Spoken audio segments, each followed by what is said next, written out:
UK media is under fire for biased reporting and downplaying far-right extremists who have been rioting across the country and targeting Muslim and immigrant communities in pogrom-like attacks since July 30. Critics have accused the media of whitewashing hateful rhetoric used by far-right groups like the English Defence League and the National Front, and using dehumanising language that perpetuates anti-Muslim tropes. Branded thugs by Prime Minister Keir Starmer, the violent extremists have been referred to as protesters by some of the country's mainstream media. Anti-immigration protesters.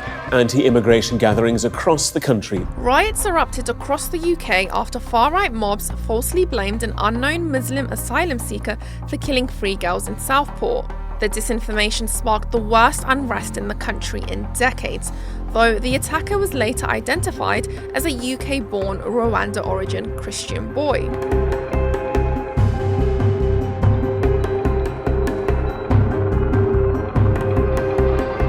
British MP Zara Sultana faced backlash during a TV interview after calling out several media outlets like the Daily Mail over their deep-rooted xenophobia and anti-Muslim rhetoric, and for questioning the mainstream media's reluctance to call the ongoing pogroms Islamophobic. Can you give me an example? I can give you a number of examples. Come on, give me one now. Sultana later presented evidence of the Daily Mail's front-page headlines that specifically targeted Muslims and immigrants for the unrest in the country. This headline by the Daily Telegraph, claiming that far-right groups had clashed with Muslims, was referred to by many as disgraceful over its inaccuracy and was criticised for normalising Islamophobia and emboldening the far right.